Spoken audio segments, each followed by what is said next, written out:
we were talking ahead of time. Pat has something in common with us, Todd. He's a former chicken farmer. Former. He's former. Um, he got rid of them by handing them off to an employee. Was that a gift or was that a curse? Which one was it, Pat? Well, there were seven of them and only three were laying. So she went into it knowing the deal. So, she Did gets you to know which keep four of three? them. Four of them are pets. The other three are actually earning their keep. Okay. Like you said, That's a different kind of bonus right there. You don't list that one on the employee benefits with HR. Potential No. chickens. Just gonna put it out there. Yeah. So Pat and Kyle Quill, man, it's so great to have you guys with us. We'll get you to individually do a quick introduction of who you are, and then we'll kind of jump into the story, because I think what God's done through Carolina HVAC and the booming metropolis of Windsor, South Carolina, it's a beautiful, beautiful story. So, Pat, why don't you go first, man? My name is Pat Quill. I'm one of the owners and the founder of Carolina HVAC and Electrical. We've been in business now 30 years. Married to the wife of my youth, almost 41 years now. We have 4 children, 6 grandchildren, and 0 chickens.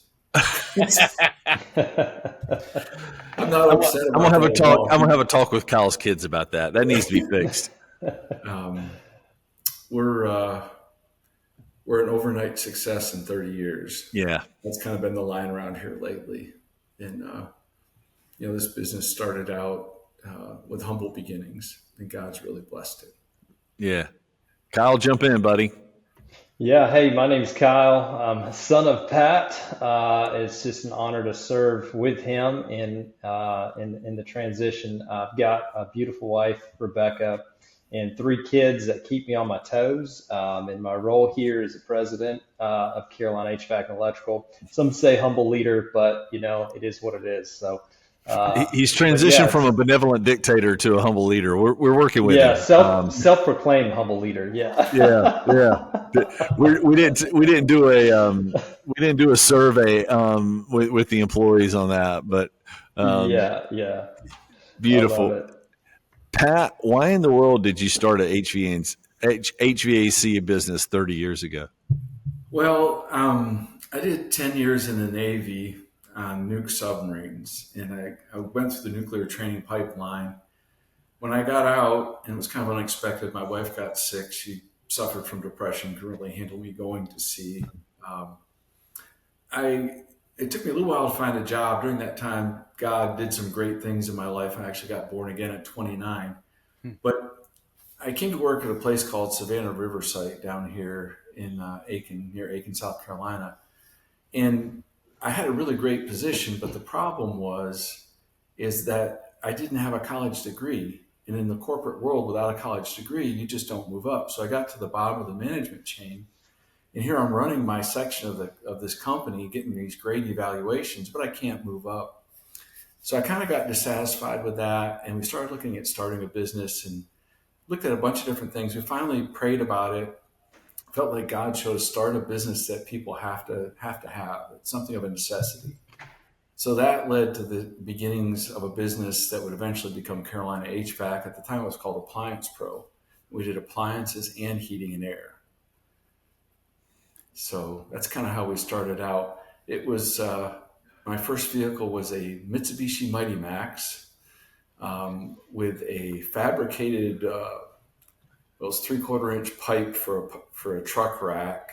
I had a plastic toolbox for the parts, and there was me. And I remember looking at Patty and saying, if we can just do $100 a day, we can survive like this. The interesting thing is that through a series of events, we really didn't have a lot of money. So we had basically enough money to part up the truck, pay our first month's rent, and get food in the pantry. And that was really about it. We didn't have any type of marketing campaign, anything. I put up one banner in our front yard. It was a vinyl banner, Appliance Pro, and put on the bottom of it, serving our customers with honesty, which is something we've retained, that tagline. Because our type of business does suffer from a lot of accusations about honesty. did my unit really need to be repaired, or did they over repaired, or did they overcharge me? And so anyway, that's kind of how we started out. Well, that's the entrepreneurial journey, baby. See a need, meet a need, and then you find out, hey, we like this space better than that one. Let's get rid of appliances and just do HVAC. That's fun. So walk us through the journey then. You said overnight success in 30 years.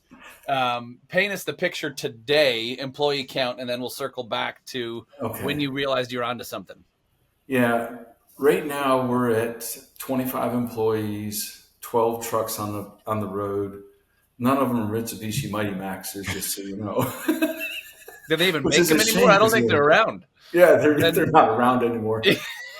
Last December, I saw one parked at the parking lot in Home Depot here locally, and I popped a picture of it because I think I only have one picture of the first one that I had. So, but it's I guess probably 2 years into it, I realized that appliances and heating and air really weren't what we were called. I gave the appliance work to a friend of mine who was a Christian. He was struggling a little bit. He was doing appliances already. We kind of got into heating and air. We called ourselves Caught Up in the Air at that point because we didn't really do appliances anymore.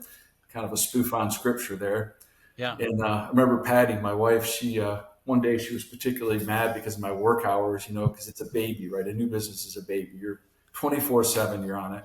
She looks at me, she says, "You are caught up in the air." And I went, "Oh, wow." Kind of a revelation. But I would say probably 2008, well, probably a little bit before 2008, we realized that there were some guys sitting at our church that had really dead-end careers. And we hired the first one. His name was Weston. And by then, Kyle was working full-time with me. He'd graduated high school, very nearly graduated high school. And then shortly after that, we picked up a second person. So Kyle was employee number 2? Yeah, I guess you call him employee. I was just thinking about this the other day. I don't know if I've ever told this story publicly before, but Kyle used to ride with me. He didn't like school much, right? So his reward was ride with dad, right? What an awful thing. Poor kid, he's so abused. Anyway, I remember the first time I was showing him how to change a contactor at a customer's house. So he changed the whole contactor with me behind him. And then I went to bill the customer, and the customer's like, "You're going to charge me when your son replaced that?"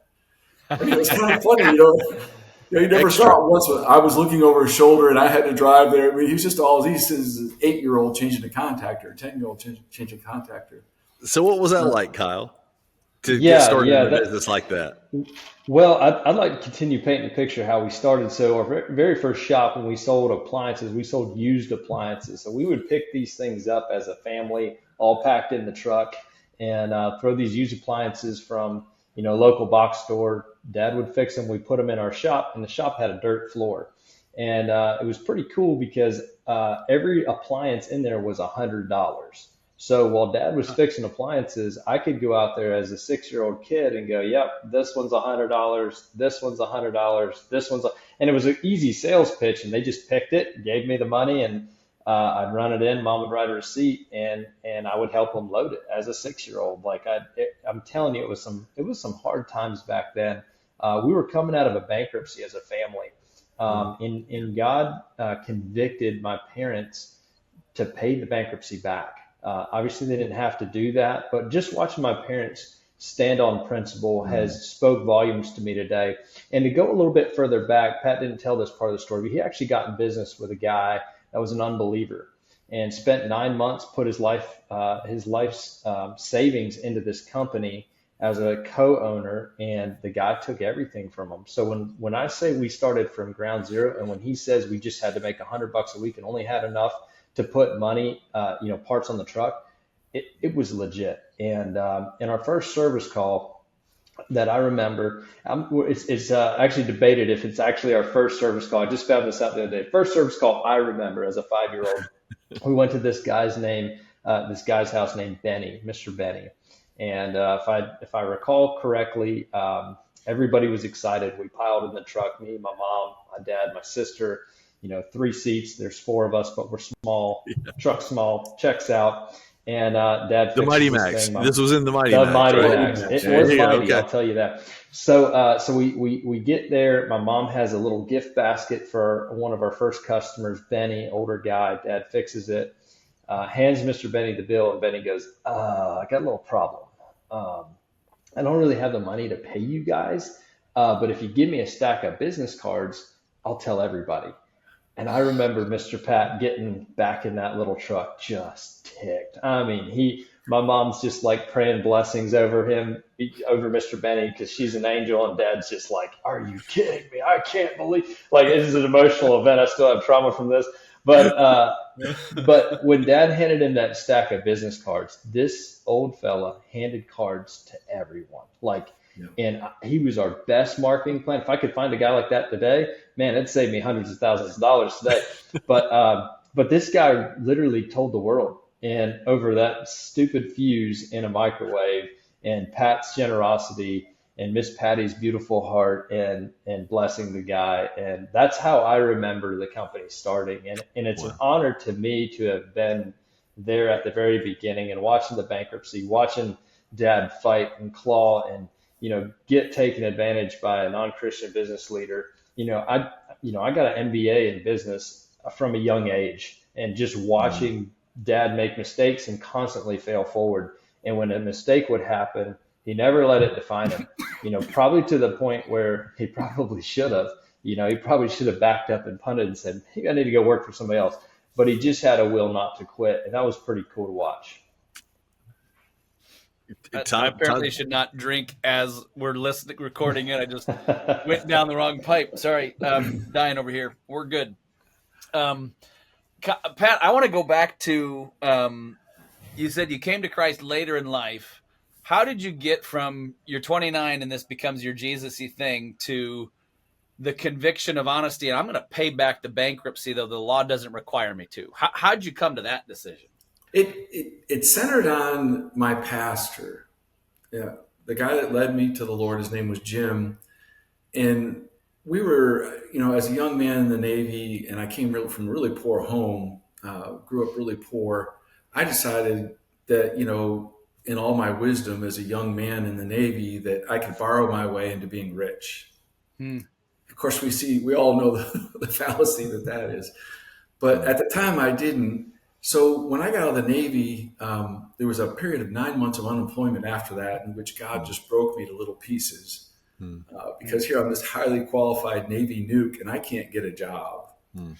And one night, so after trying to drink myself to sleep, I couldn't. And I said, "God, if there is a God," because at that point I didn't really believe in God, "I need a job." Well, the next day we get this phone call from a friend of Patty's from the Navy and says, "Hey, there's this place in South Carolina looking for Navy nukes." Well, I call down and the guy's like, "Man, you're exactly what we want. Come on." And so I said, "Well, I'm kind of hit bottom here." He said, "I understand. We'll send you a plane ticket. We'll send you, a rental car voucher, just everything. Just come down and talk to us." Well, they hired me right away. Well, keep in mind, this is 300 resumes later in 9 months until I said what I did to God. And I tell people all the time, it's kind of funny. There were 3 people at that meeting: me, God, and Jack Daniels. But it's the reality. It's the reality of where I was at that point. Well, now, I get born again shortly after we moved down here to South Carolina by this guy, Jim, asking the question about, if you were to die today, would you go to heaven? Of course, I answered it truthfully. I didn't know. And then, so now we're facing this awful financial crisis. Our church actually offered to supplement our income to get us out of it. That's how generous they were. I mean, we were the project family at our church, to be honest with you. Upper middle class church. I won't call it the denomination because I'm not sure we want to do that, but just, upper middle class kind of church. And I realized after a little bit that was just not the right answer. So I went to my pastor. I said, "Listen, Jim," I said, "I think bankruptcy is the right answer." I said, "These people keep charging me interest and late fees, and I can't catch up." The time I was making like 35 grand, which is almost double what I was making in the Navy, but it still wasn't enough. And he looked at me with just a lot of conviction, a lot of love. He says, "Pat, you know that if you go bankrupt, the right thing is to pay those people back." And it sunk into my soul. So my prayer was, and we prayed this right outside the bankruptcy court up in Columbia, is, Lord, if you'll grant this bankruptcy, we'll pay these people back. And that day, the Lord granted our bankruptcy using that court system. The next 9 months, Pat Quill did not pay back those people. And my finances were a complete disaster. So my wife and I are sitting at some revival meetings, and here they have the altar call, right? Classic revival meeting, Southern Baptist revival meeting. I go to the front, and it's like, God, I know I'm supposed to pay these people back. So I said, Lord, give me the grace to talk to my wife about it. Because she didn't respond, I didn't think. Come to find out, she had responded to the other side of the altar. God convicted her of the same thing. We got in the car, we could hardly wait to tell each other what God showed us, right? So now we're in agreement, and we start this process of paying these people back. And God just multiplied the money. I know this sounds crazy, but I don't know if we want to take the time to go through the details of it. But he let us pay back over $30,000 in debt on a business at the time that was only grossing $100,000 a year. Now you say, well, Pat, that doesn't make sense financially. You're right, it doesn't. I'll just tell you that flat out, it doesn't. And by the way, my pastor told me too, he says, don't forget to tithe. Pay them back, but don't forget to tithe. And he was right. And Kyle's right, it was hard. I remember our pastor sitting down with us and the children and explaining to the children what we were doing and said to them, listen, when you ask to go to someplace and your parents say no, this is why. They're doing the right thing. And I'll share the last little bit of that payback story. Our last debt was like $5,700. And we had saved, and I had contacted the people. I knew where to send the money. And I'm sorry, our second to last debt was $5,700. And all of a sudden I see this minivan on the side of the road. Of course, you know what the price was, right? $5,700. And I grabbed Patty. I took her to show her that van. It was a Saturday. And she looked at me so in a bunch of humility and said, shouldn't we pay back our debt first? My very first thought was, woman, I'm trying to buy you a minivan. Everybody else has a minivan. You need a minivan. But it just struck my heart. She was exactly right. So that Monday, I paid that debt off. Our last debt was like $6,800. I called the company, telling them, my intention to pay them back and wanted to get an account balance and all that. And they said, well, Mr. Quill, you never had an account with us. And I said, well, I've got the bankruptcy petition right in front of me. I've got the account number. I read it off to them again. And they said to me, Mr. Quill, you don't even have the right number of digits in your account number. You've never had an account with us. And I said to her, ma'am, I said, can I send you a copy of this bankruptcy petition? And she got mad at me and hung up on me. So I took that as God, but I believe with all my heart, if I'd have bought that minivan and got off track, I believe I paid that last debt off too. So here's what's, because I know too much of the story, right? So Kyle, this is where I want you to come in, and the foundations of what Pat and Patty did in starting the company. What is the legacy of that today at Carolina HVAC? And share a little bit about the transition that you've taken into now becoming the president leader there, and how all of that has come together out of the foundations that Pat and Patty started. Yeah, that's a loaded question, Dan. So, we could just continue painting the picture of the early days, and it's kind of fun to reminisce. And I want to just touch one more in the past real quick.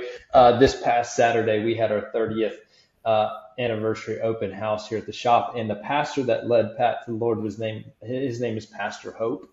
And I just think that's such a beautiful name.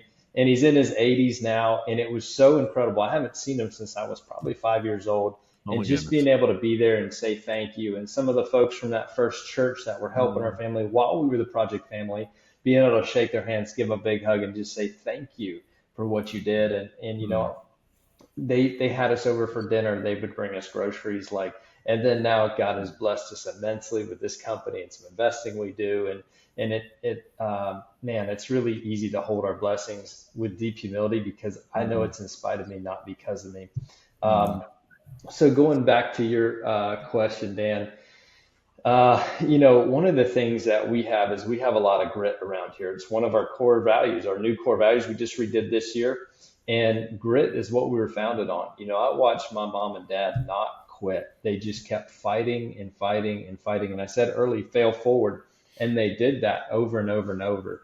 And you can't really tell somebody to have grit without showing them by showing them grit. And so I just watch Right. that every day. I watched my dad sell off the appliance company and build back the heating and air company. I watched him sell off most of the HVAC company and just kept a few clients and built that back. Like, it never was built to scale until the last 5 to 8 years probably. And, I just watched dad have grit over and over and over. And then generosity, all Hmm. these people were so generous to our family. They were so kind to us, and that's just part of who we are as a family and as a company now. We have, we get accused by our accountant firm of being too generous. Well, that's a great accusation. We'll take it.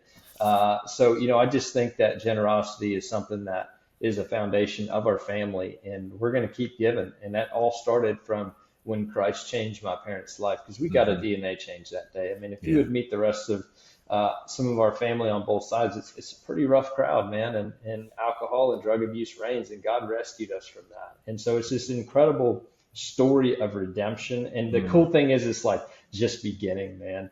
And I get to train my boys up the way my dad trained me up and better. Like, dad started it and I get to keep building on it. And so it's really been fun to continue the legacy of giving and kindness and grit and just tenacity. So, Kyle, you've been around the business since beginning or near the beginning, but you officially took over when in your current role then? Like, how long have you been running the thing? As Pat stepped back, how are we doing the transition between the two of y'all? Sure. So, it's obviously been a discussion for a long time, but 2017, late 2017 is really when we officially started talking about that transition. And I'll be honest with you, it was a little messy. We thought that thought we were poised for it, thought we were ready for it, and we've always kind of flippantly talked about it. But I think the coolest thing about Pat and I's relationship is it's always we want to make sure the other person wins. And so really what brought it to a head was my wife, ironically. So I got married to this girl that came from an Amish family. None of her family's Amish anymore, but she grew up Amish, incredibly resourceful, incredibly smart. She'd never ran an office before. We got married in 2017. She jumped in as an office manager, and she started asking a really terrible question. Why? So she would ask, "Hey, why are we paying six different subscriptions to the same magazine?" And we just thought they sent us six, subscriptions of the same magazine for free. We didn't know, but she started going through all our books, and we were just kind of a little messy, And so she asked, "Why? Why do we do this? Why do we do that?" It was not comfortable to any of us. There was times that, man, I just didn't want to go home. Like I'm like, and we had to set really clear boundaries, like, who we are at work and who we are at home. We're gonna have to separate that, because she was asking questions of me. Why does your dad do stuff the way he does it? Why do you do stuff the way you do it? And it was, I mean, man, there was no winners in it. We had a meeting one time between my dad, my mom, my wife, Becca, and myself. And man, somehow I was the bad guy to everybody. And I'm not sure how that works still. Becca reminded me of that the other day. She's like, "Remember that?" She's like, "I hated you. Your mom hated you. Your dad hated you." It was really funny, but it was an honest conversation. And I really think without Becca being in that role, we'd probably do things the way we've always done it. And she kind of brought that old school mindset to the company, that Amish background mindset, which is like, hey, what's the most efficient way of doing things? We didn't really know what systems and processes were. I didn't even know if I was going to be here at this point. I kind of had my eye looking out the door there for a little while, because it was Pat's business. It was kind of that's how it was, and so we really didn't even think in terms of scalability. And Becca came in and she started asking some hard questions, and that was at the point. And maybe Pat, you pick up here that after those really hard conversations, I wasn't sure if it was just always going to be Pat's business and there was not going to be room for Kyle, or if there was going to be. And at that point, we actually removed our wives from the conversation, And Pat and I were able to have honest conversation, and our hearts were actually the exact same place. Like we really, really wanted to win together, and we didn't want to hurt a relationship over it to the point where I was ready to bow out, whatever it took. I just want to make sure the relationship was healthy and whole. I don't really care about money. I've been broke growing up my whole life, and I'm really good at it. So I could be broke again and go work for somebody by the hour. That would last about 5 minutes for me, probably. Yeah, it would. But that was that conversation that we had. So I don't know if you want to pick up on that transition, Pop, and tell your perspective of it. Yeah. We looked around us. There's a lot of second generation HVAC businesses that were failing, and I mean major failures. And so we knew we had to do something different. When I offered Kyle a partnership, and I offered him a full 50% because he had as much or more. Well, there's nobody that works harder in the business at that point other than myself, maybe. And I remember Kyle looking at me and saying, "Well, I'll pray about it." And my first thought was, all these things run through your mind. Are you nuts? You've just been offered something that a lot of people would love to have. And so, I don't know if you saw it on my face, but I was mad inside. And anyway, I remember. Thank Yeah, God for a little bit of right? heat came off of that answer, and I'm like, God, I thought that was the right thing to do. I'm sure the top of his head turned red when he said that. Anyway, Did you hold on? I want to pause, Kyle. Did you feel it in the moment? You're like, oh crap, I said the wrong thing. Well, I think something you got to know about Pat. We call him impetuous Pat. So if there's something to be done around here, it's to be done instantly.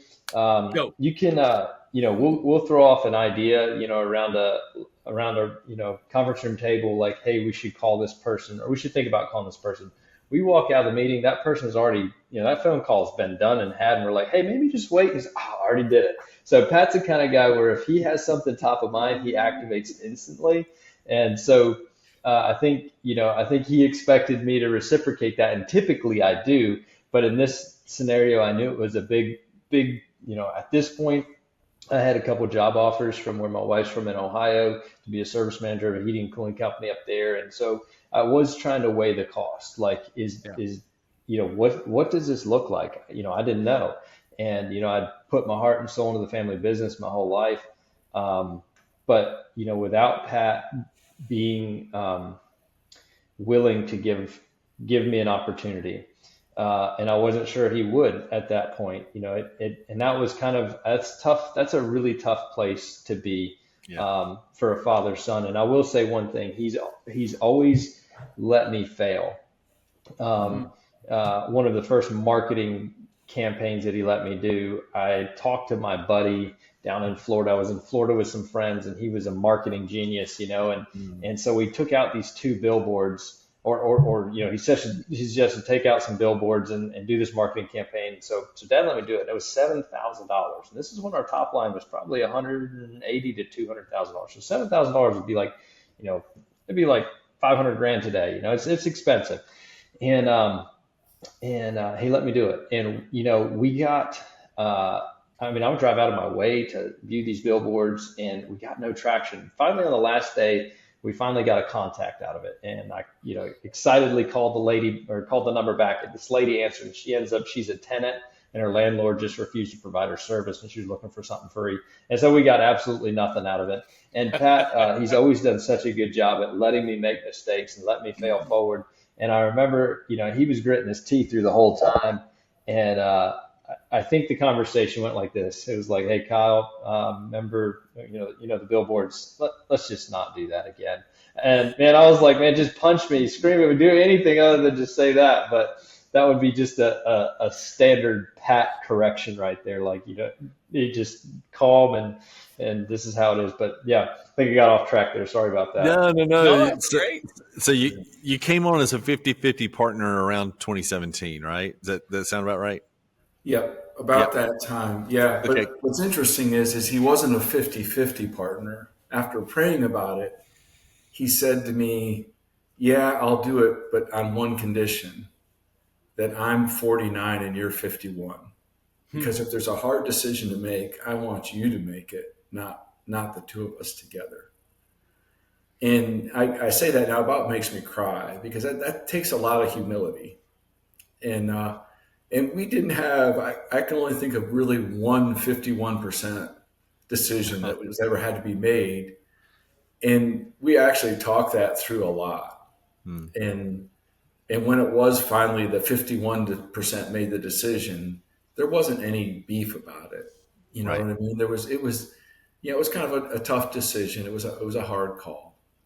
But now, now it's flipped. So for years I was 51. The comment was, oh, that's a 51 decision. So now recently we've been trying to get all of our stuff in order, wills, things like that, because I am 63, right? And I want Kyle to have control of the business should something happen to me. So recently he bought 2%. So now he's 51. So And I'll tell you now, that first now 49% was a bargain. That second 2% was very expensive. So yeah, I wish I minority would have shares just stuck and with. controlling shares, baby. Yeah. Yeah, I wish I would have stuck with 50%. No, I'm just kidding. Pat, have you ever flipped it back to him and said, well, that's the 51% and given him the decision? I've been Every doing day. that all this year. I've been having fun with it. I mean, I love it. the other That's day, funny. Kyle's youngest sister, she kind of runs our office operation. She came up to me, asked me a question. It was a hard one. I said, that's a 51 question. I just walked away. So, Yep. Let's change the direction just a little bit to the question of business as ministry. And I know all of that, you guys laid the groundwork as Pat and Patty were so generous in how they did what they did in getting it started. But how do you guys see that now? What does business as ministry look like for Carolina HVAC and Electrical?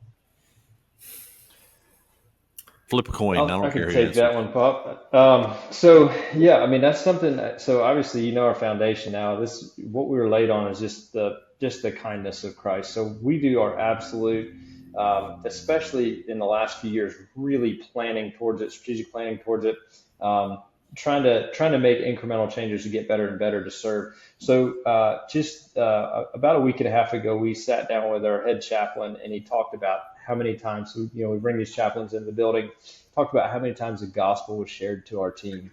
And I think it was, correct me if I'm wrong, was it 47 different conversations? If I remember, I should have grabbed that before I sat down here. But I just think that's so beautiful that the gospel's being shared just by us allocating a little bit of our budget to it. And like I've been kind of walking around with a spring in my step ever since I heard that. So like it's beautiful, man. You got people carrying the water here. It's not just on my shoulders. It's somebody that's an impartial third party with nothing to gain, and they're just ministering to our team. So that's just been huge for me. And I don't know if I shared that with you yet, Dan, but it's been, man, that's just got me fired up. I wasn't sold on it to start with, and then after that first meeting, I'm like, yeah, we'll always have this as a budget item.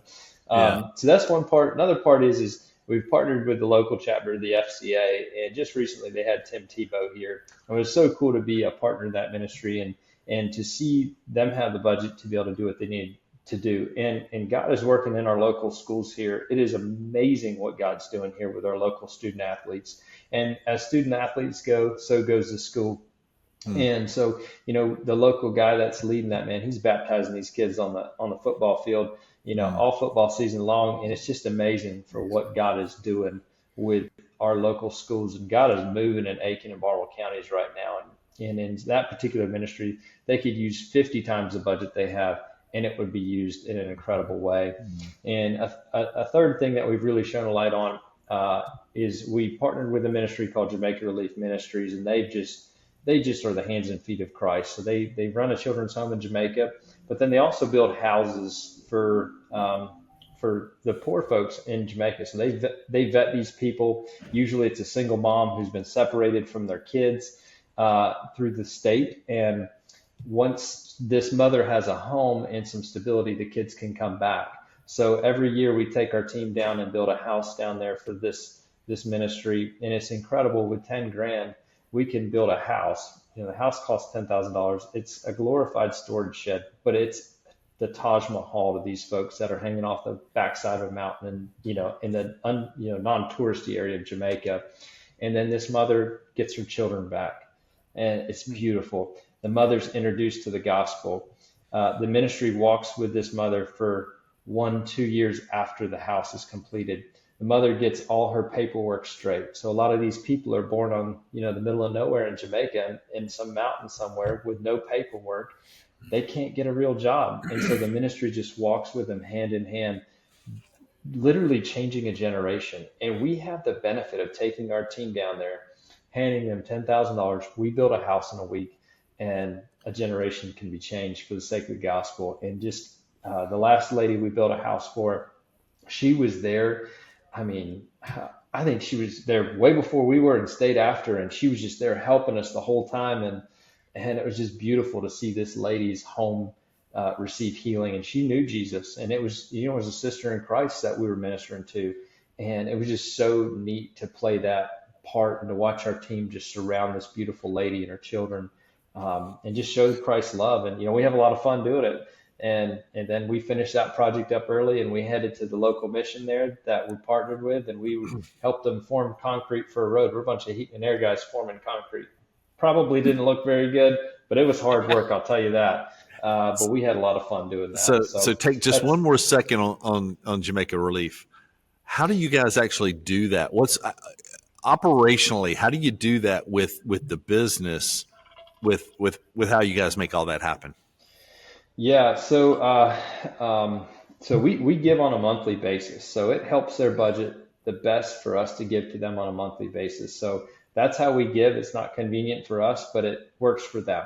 And so we make them a budget item that we're going to continue to support and give. But operationally, that week that, half our team or a third of our team is out is really tough on the team here. So we try to make sure that we take care of the folks that are going on the trip, but also the people that stay home, get some extra cash that week, just to make sure that their lives aren't, really affected by us all being gone. Because the last thing we want to do, if we have an unbeliever on our team and they're just like, oh, they're going to the missions and screwing us over, like, that's not cool. Like, we're gonna make sure that we make sure we care for our team the best we can, and we do that in dollars that week. And Pat stayed behind last time, and they did this big Jamaican meal. They got some local restaurant to cater in for the team that was here, and they had a Jamaican party while we were gone. And I thought that was just the coolest thing ever.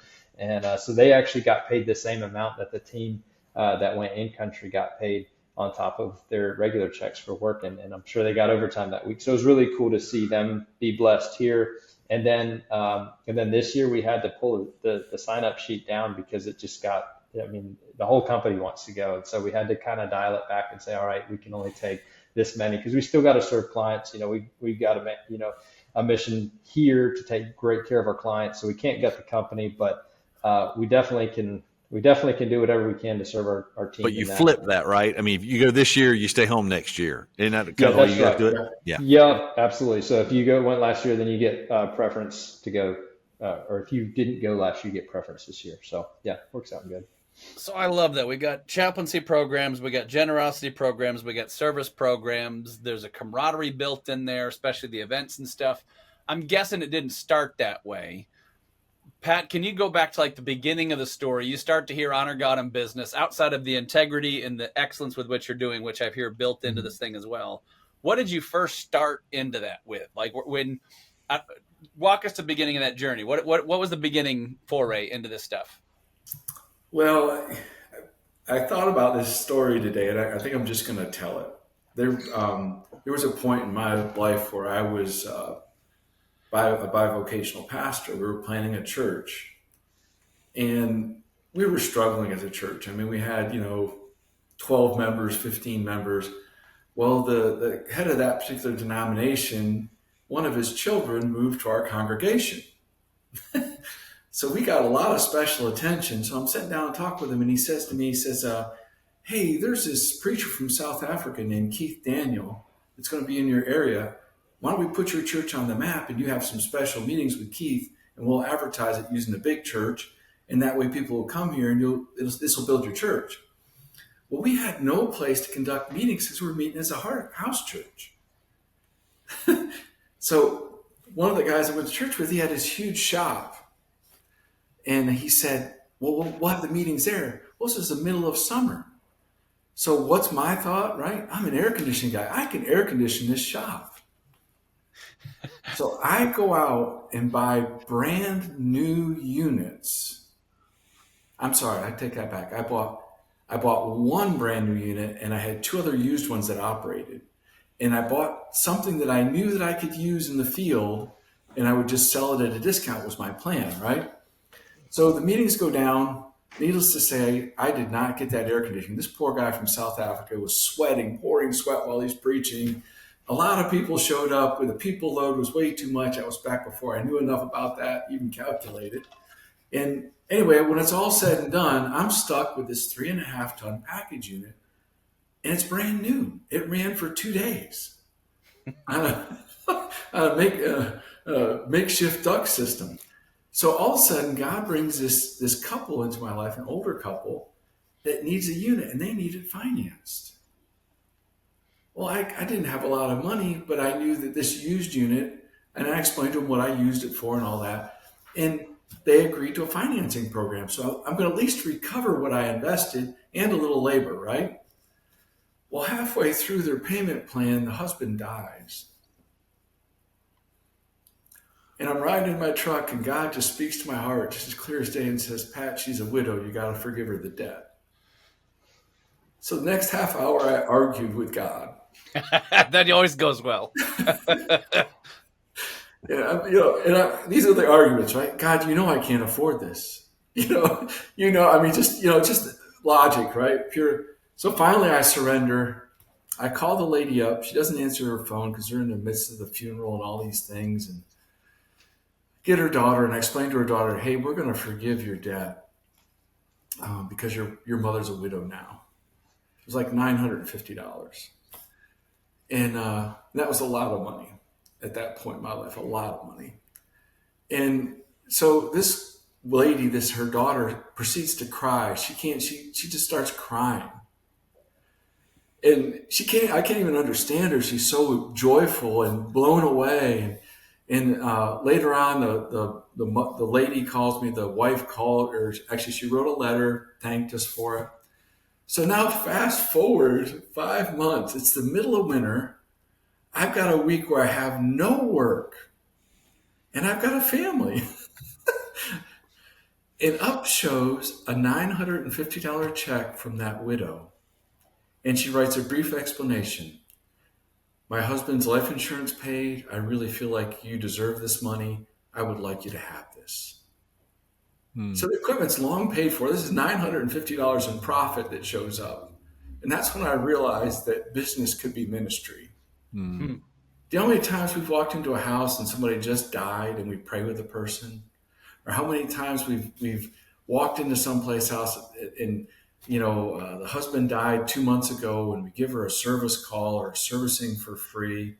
Or during COVID, I got all upset because these churches weren't doing enough with delivering meals to elderly and like that. And all of a sudden it occurred to me, I have trucks. I love to cook. This is a match made in heaven. So Good Friday during COVID, we were sending meals everywhere in our trucks. And our trucks were allowed to run the road because we were considered a necessary business. So, business is ministry. It's like Kyle says all the time, we're in the people business. We just happen to do some heating and air while we do it. That's awesome. So many ways to go on this. So, to the business, well, there's family dynamic stuff we could walk through. There's the one I love, Pat, is what you're just saying is, hey, I heard from the Lord and I just obeyed it.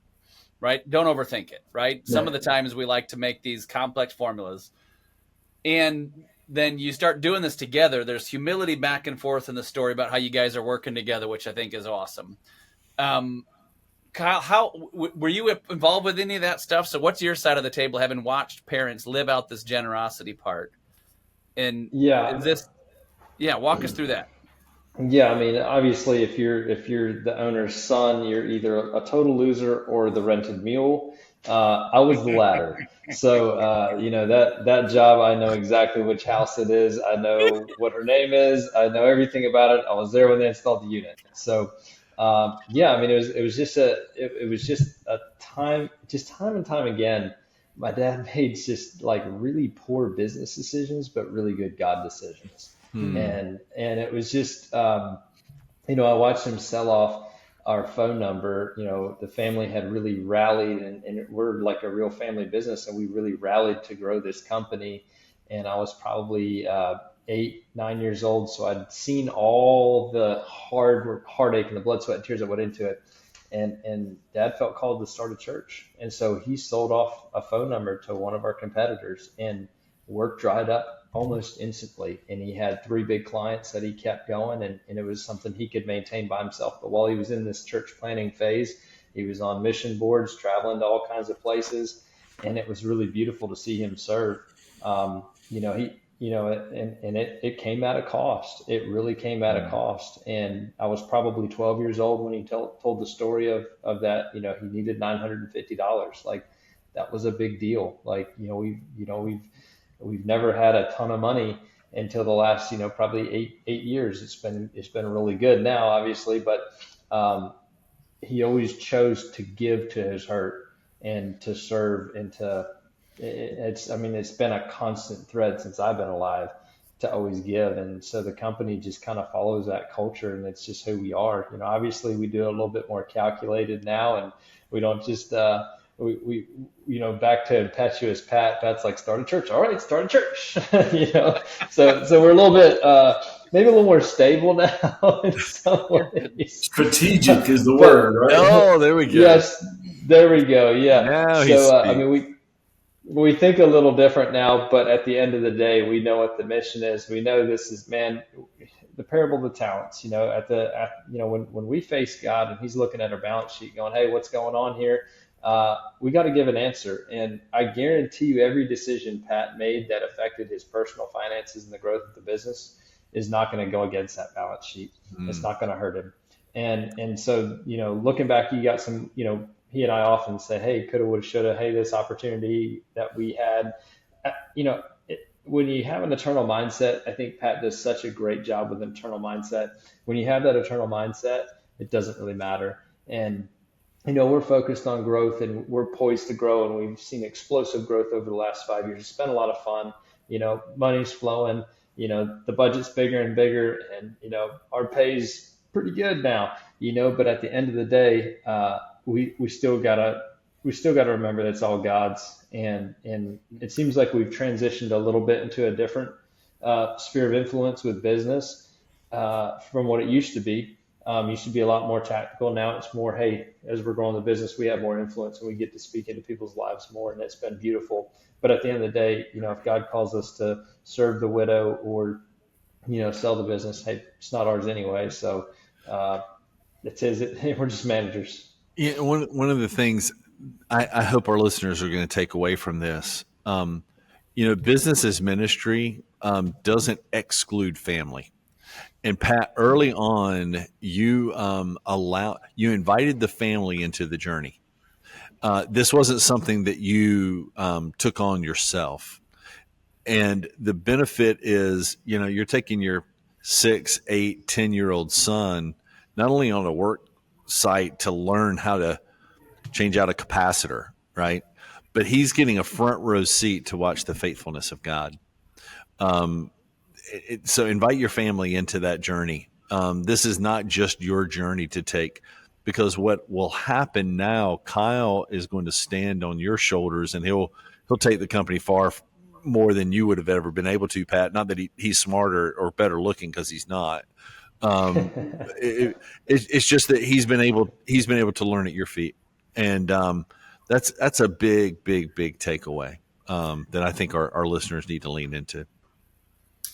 Yeah, and I that's become more and more obvious to me. When Rebecca came into the office, like Kyle talked about, they basically took over the day-to-day operations, which was a great thing, actually, because I knew at some point I would have to decrease so that I could retire or do some other things I wanted to do. It's a good feeling, to be honest with you. I feel every day I feel more and more confident. Really, Kyle and some of the other leaders have been running the business now for 6 or 7 years, and they've made some mistakes. I mean, it can't. You're not going to learn everything right away, But one of the things I appreciate about Kyle and some of the others is they're improving themselves too. Yeah. I see things like C12 and entree leadership, the different things, the books Kyle's reading, the just all those things are making those leaders better, and they're better than I am, to Yeah. be honest with But he's inviting Kinsey and Duke, and he will Colt as he gets a you. little Yeah, older that's to that journey as well, and to watch those kids follow in the footsteps that you started is a really beautiful thing. Todd, what question you got to wrap us up, buddy?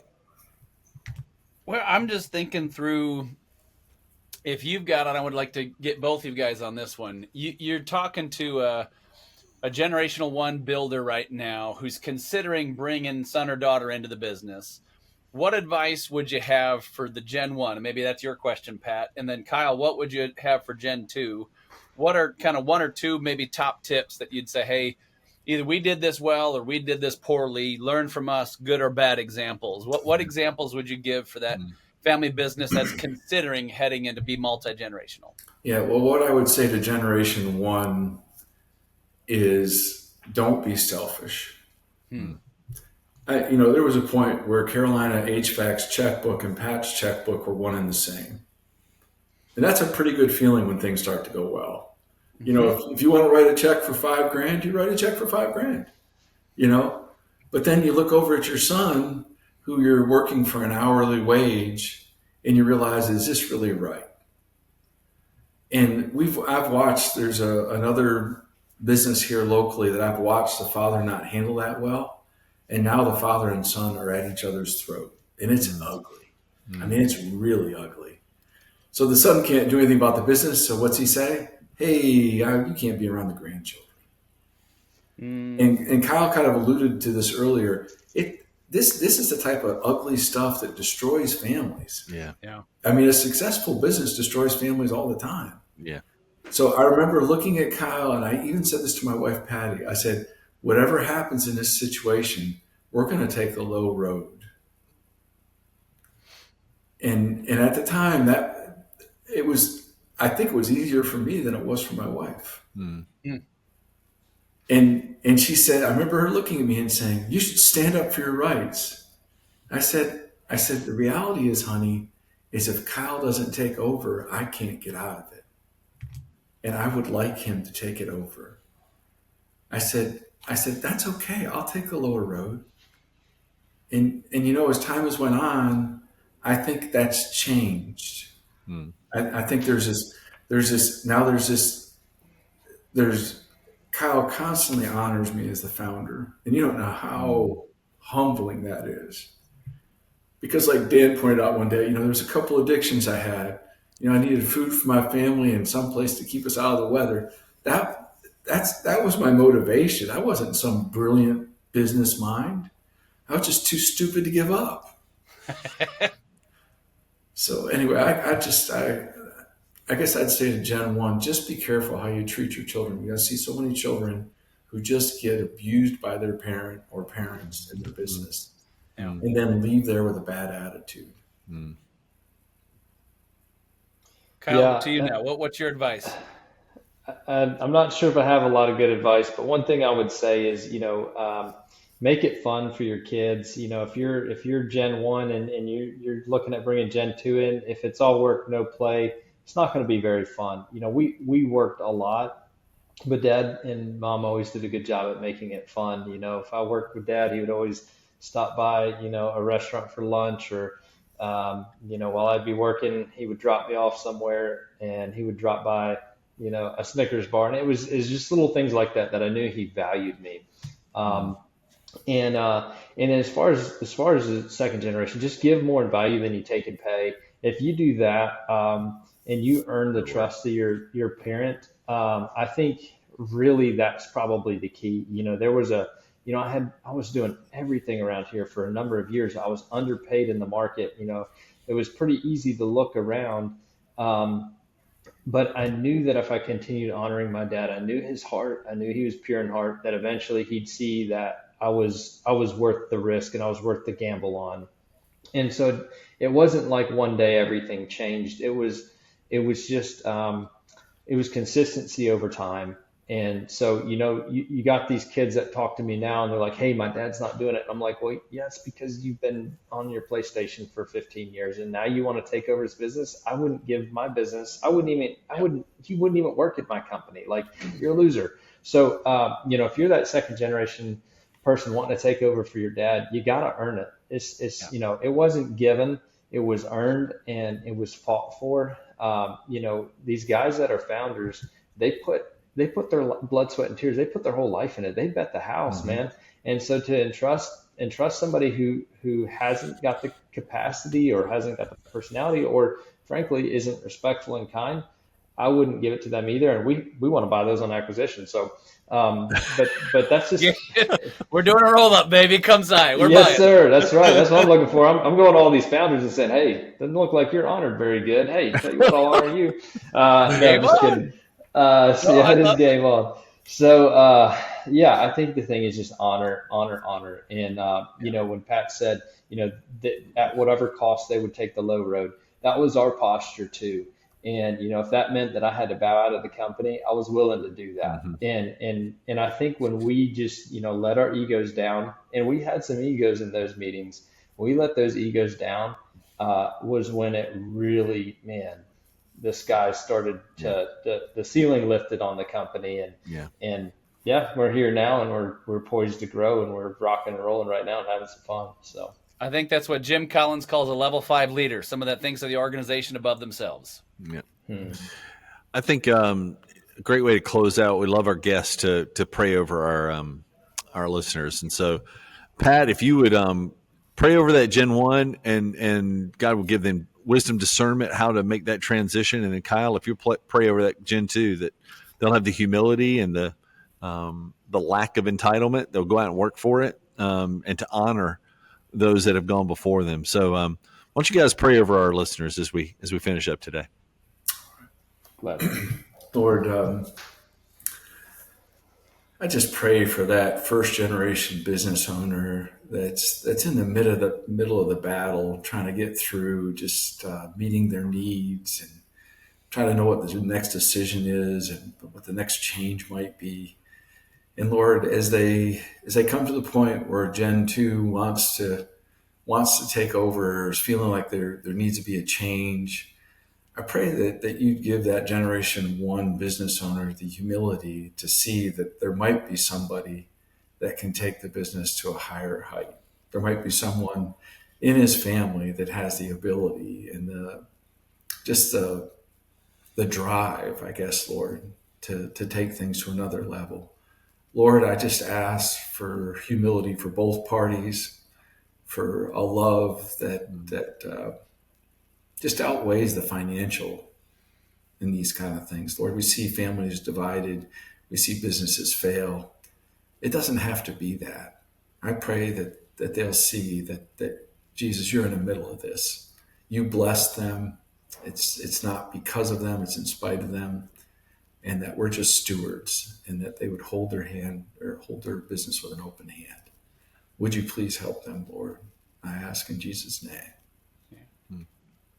King Jesus, we thank you for this conversation today. Thank you for each person listening to this, God. And I just pray that you touch the heart of the founder and the Gen 2 person listening right now. God, I pray that you would just give them a posture of love and humility for their family and for their future, God. And God, I pray that as these young people are looking to the future and asking questions about mom and dad's company, God, that they would just have the grit to embrace it, God. I pray that they would just be able to surrender their plans and their dreams, and that the plans and dreams of mom and dad would also tie into theirs, Father. I pray that you just give wisdom and humility in each conversation that's had. And God, I pray that your name would be lifted up, and many, many companies would just be a blowtorch for your gospel. And we just ask this in Jesus' name. Amen. Amen. Amen. Blowtorch for the gospel. That's the phrase right there. I love that. Thank you, guys. Love you, and it's great to spend some time with you today. Thanks for your investment. Blowtorch on the gospel. Dang. Pretty good way to do it, isn't it? Yeah. There were several things in that were just awesome for me. Couple of the lines. A poor business decision was a good God decision. But let's think through that one. What sacrifice do I need to be doing in my life that might look like a poor financial decision, but God's leading me into it? Let's do that one. And this is where I would encourage some of our we get to a point with some of our businesses where they get to enterprise level. It is more corporate. Our giving becomes more measured, if you will, not as raw, as lean, as entrepreneurial.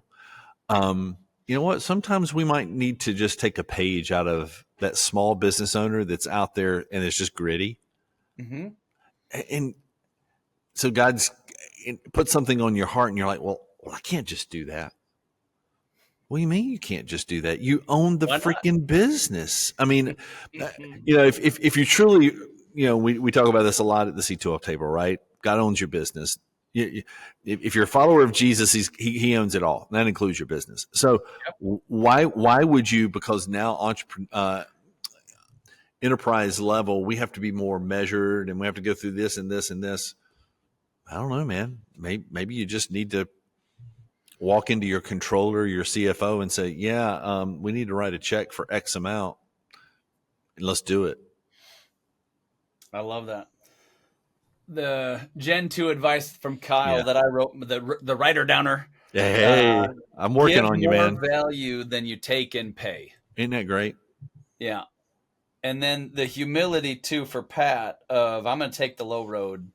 That sounds real nice on a setting like this, but when the low road makes your wife go, whoa, whoa, whoa, whoa, whoa, whoa. But again, you both kind of have to have I'm going to take the low road, think of the organization above ourselves, or we're both going to be fighting and that's going to add up to more than 100. You know what, though? When you got a kid like Kyle that you've poured your life into, that's the best retirement plan you could possibly have. Totally agree. I can promise you that guy is going to make sure mom and dad are taken care of. They'll want for nothing. So, sometimes when we try to look out for ourselves, and again, I'm not suggesting we be foolish that we don't take care of. Man, when we invest in our kids, what a great retirement plan that can be. Yeah. My youngest, we've already told her she's our financial retirement plan. We're moving in with her into her, wherever her mansion is that she builds somewhere. So I think that's fun. That was a good one, dude. Several really cool things. I love just the story.